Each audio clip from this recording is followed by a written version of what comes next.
یەکێتی گۆڕان لە ئاستی باڵا لە سلێمانی کۆبوونەوە و پرسی موچەی فەرمانبەران و بژێوی ژیانی خەڵکو و کێشەکانی نێوان هەرێم و بەغداد و گرفتی ناردنی موچەی فەرمانبەران لەلایەن حکوومەتی عێراق و پەیوەندیەکانی نێوان هەردوو لایەن تاوتوێ کرد لەبارەی ژیانی خەڵکو و کێشەی موچەی فەرمانبەران یاریێمی کوردستان. یەکێتی گۆڕان ڕێگەچارە و بژاردەکانیان تاوتوێ کرد و هەردوو لا هاوڕابوون لەسەرەوەی پەلە بکرێت لە چارەسەرکردنی ئەم کێشەیە و لە ڕێگەی چاکسازی و ڕێخستنەوەی داهات و سەرچاوە دارایەکانی هەرێمی کوردستان هەوڵی چارەسەرکردنی کێشە و گرفتەکان بدرێت.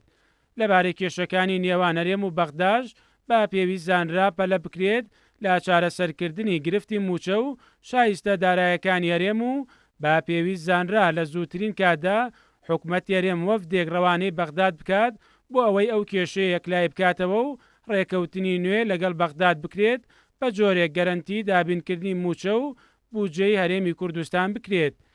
یەکێتی و گۆڕان دوای 3 ساعت لە کۆبوونەوە و تاوتوێکردنی زۆربەی پرسە گرنگ و جێبایەخەکانی هەرێم و عێراق هاوڕابوون لەسەرەوەی بە یەکدەنگی و ئاوەڵوێستی کێشەکان چارەسەر بکرێن و ڕێگەی خێرای دەرباز بوون بۆ چارەسەری کێشەکان بدۆزرێتەوە و لەم دۆخە دژوارەدا ئاسۆیەک بۆ باشکردنی ژیانی خەڵک بخرێتە ڕوو چونکە بەردەوامبوونی کێشەکان گرفتی گەورەتر بە دوای خۆی دادێنێت و وا دەکات چارەسەرکردنی کێشەکان ئاڵۆزتر بێت لە داهاتوودا.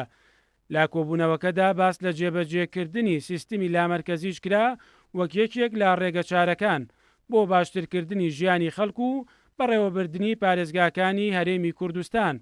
تەوەرێکی تری کۆبوونەوەکە تایبەت بوو بە پەیوەندیەکانی یەکێتی و گۆڕان و هەردوو لا هاوڕابوون لە ئاستی باڵا کار بۆ برەودان بە پەیوەندی سیاسەکانیان بکرێت و لەسەر ئاستی حکوومەت و پەرلەمانی کوردستان و عێراق هەمانگی زیاتر لە نێوان هەردوو لادا بکرێت.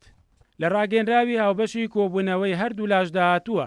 یەکەم باپەلە وەفدێکی خاوەن بڕیاری حکوومەت یاریێم پێک بێنرێت و بچێتە بەغداد بۆ گفتوگۆکردن لەسەر چارەسەرکردنی ڕیشەی و کۆتایی کێشەی بودجە و موچەی هەرێمی کوردستان.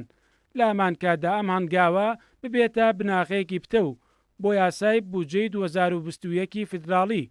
دووەم پێشوازی لە هەنگاوەکانی بەرەو پێشبردننی سیستمی لامەرکەزی کارگێڕی و دارایی دەکەین هەروەک لە کارنامەی کابینەی نوێمی حکوومەتی هەرێم داهاتووە.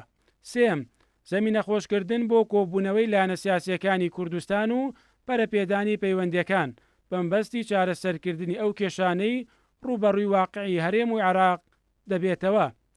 مەریوانە بڵا، کورسات نیوز، سلێمانی.